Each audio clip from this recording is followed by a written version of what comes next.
Hello my friends, my name is Niskanen and this is my channel of making all of my own clothes and sometimes other things. But this week we are talking about fabric shopping in Berlin.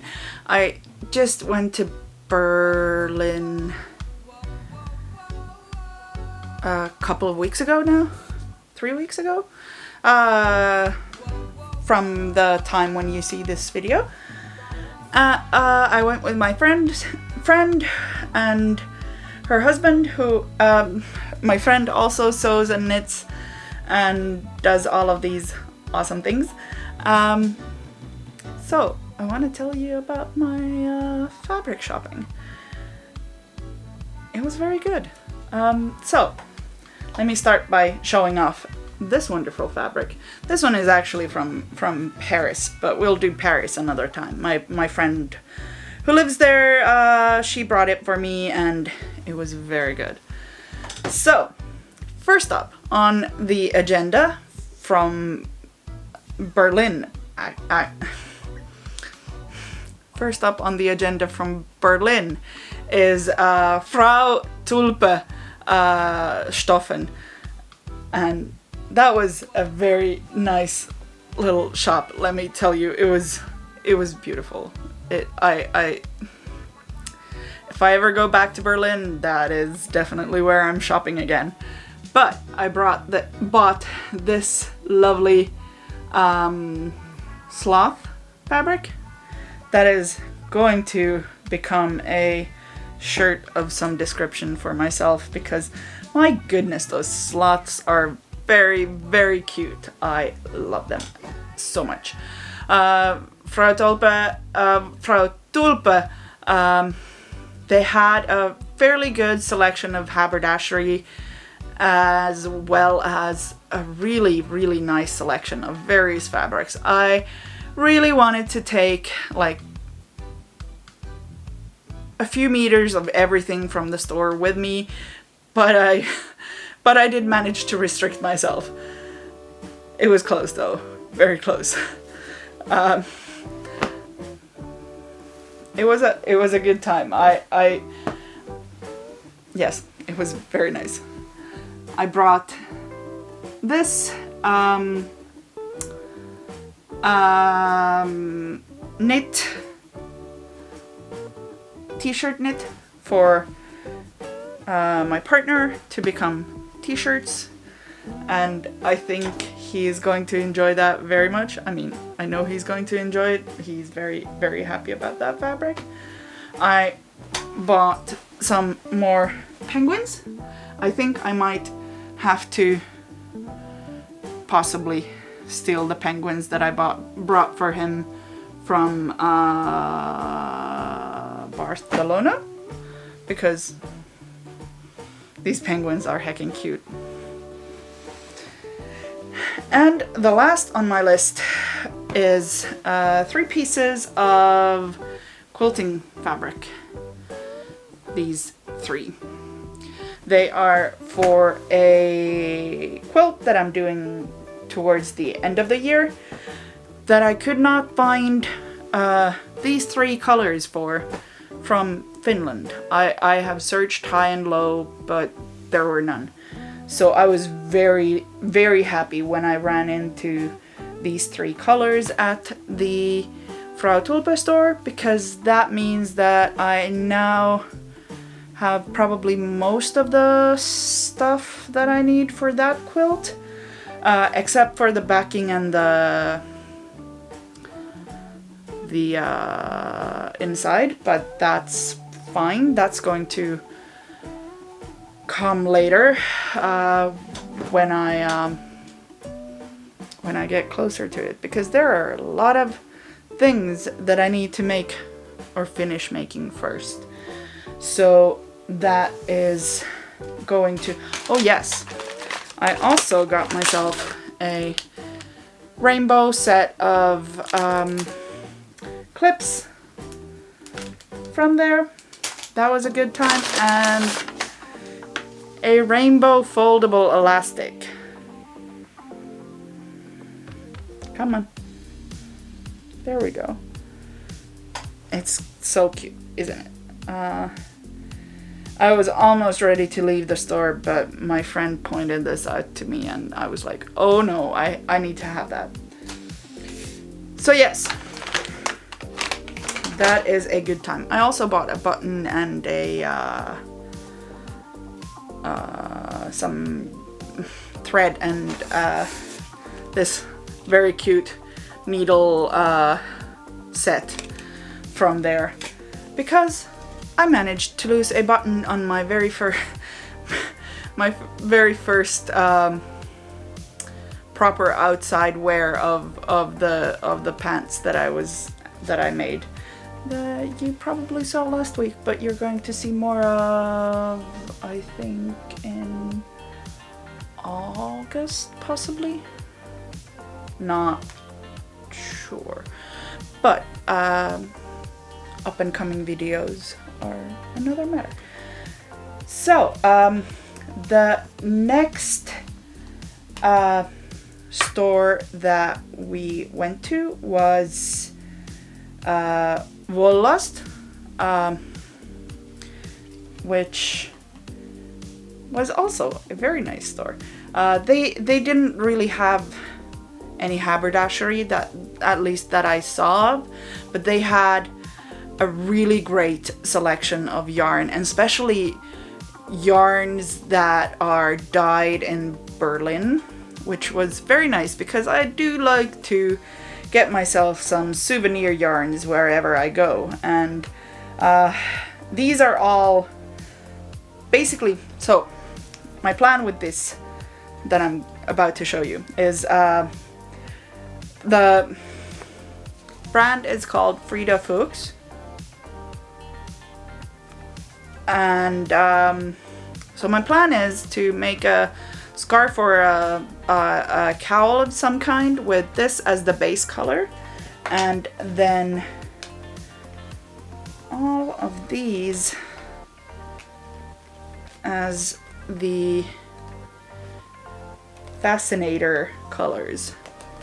Okay, that is too much, but yeah, there's two grays over there that you cannot see.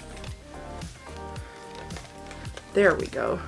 So all of these are going to be the fascinator colors.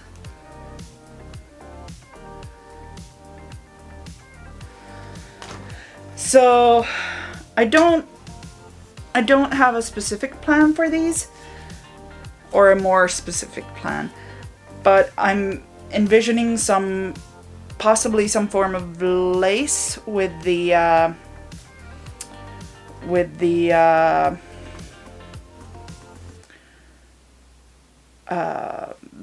fascinator colors, and just garter stitch with the main color, possibly, maybe. That might be fun. I don't know. I really want to give a shout out to the people at the store, because they noted I was kind of delirious with thirst and getting close to heat exhaustion by the time that we got there.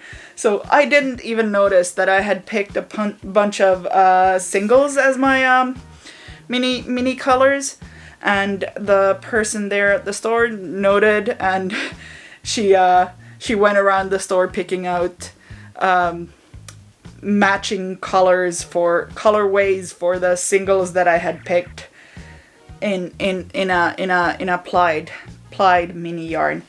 So that was very nice of them, because I would have gotten home and been very bummed about that result, since these are all going in the same thing. But she very kindly went around the store and picked me other skeins to work better with what I was planning. And because I had to wait for my friend to be done, I accidentally purchased this project bag, which is a Joji Locatelli bag. So yes, it is very nice, a beautiful bag. Next up, we have the Berlin Fabric Market, which was a a lot of fun. So this is a fabric market that is should be open every Saturday. It is by the canal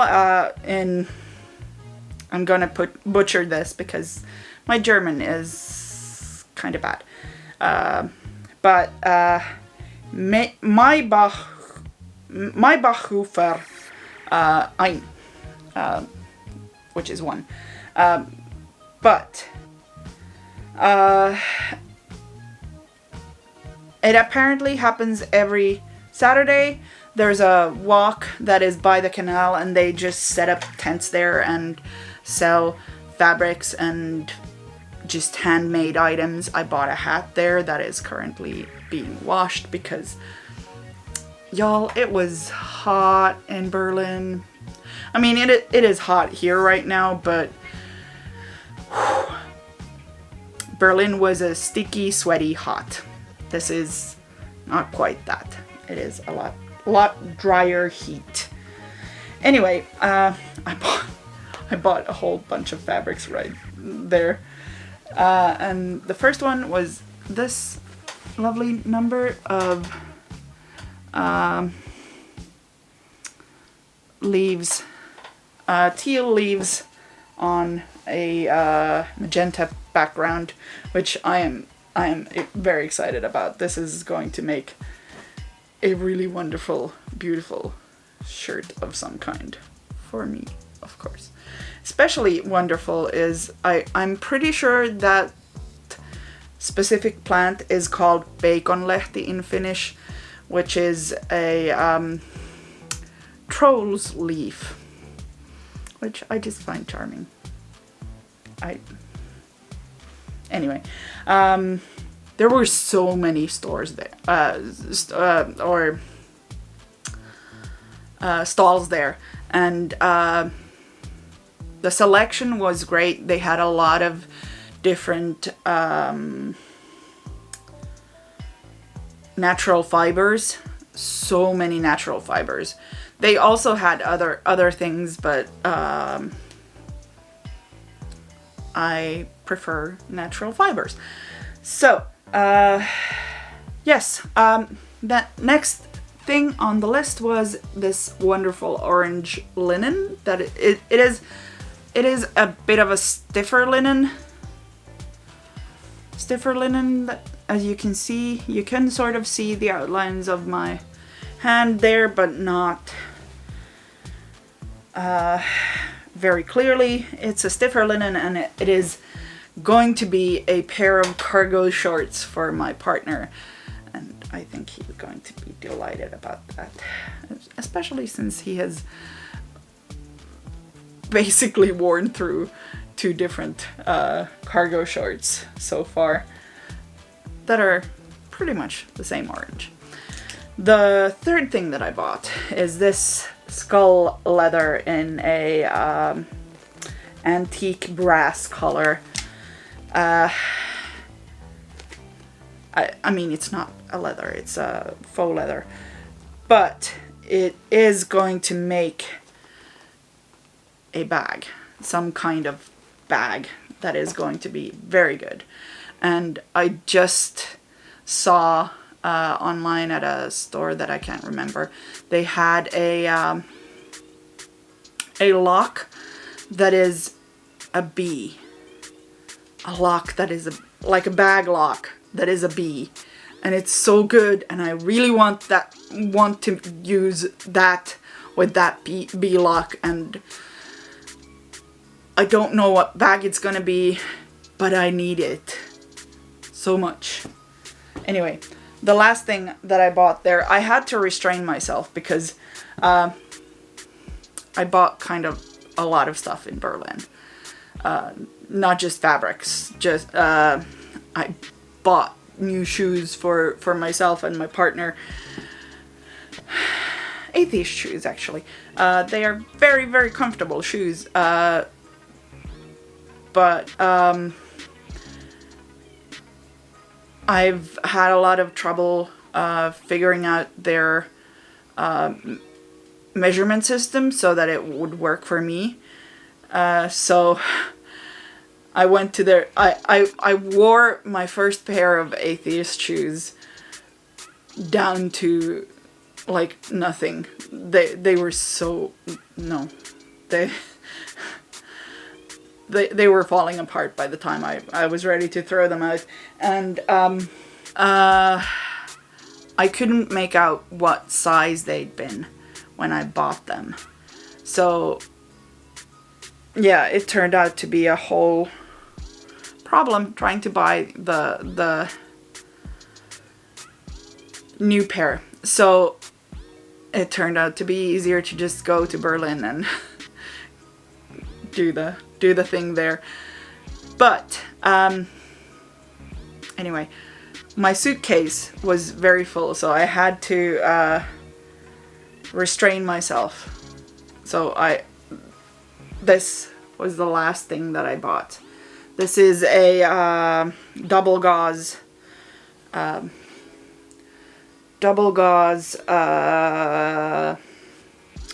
is the word? Come on. Double gauze cotton, 100% cotton with this lovely dandelion fluff print. I love it so much. I think it's going to become a video fairly soon, because yes, I think that is going to make a very good galle. But we will get to that later. The very last thing I bought in terms of craft supplies were these yarns. On the same day that we went to the market, it was smaller than we thought. We were prepared to spend a lot more hours there. So we wound up sitting at this vintage beer house, something. They had a very good selection of beers, but more than that, what they had was a well, they had a comic book shop, but also a yarn shop right across the street. And as we sat there, we started to accidentally recognize that there's a yarn shop right there. So of course we had to go in, and turns out they had these beautiful sock wolves, sock yarns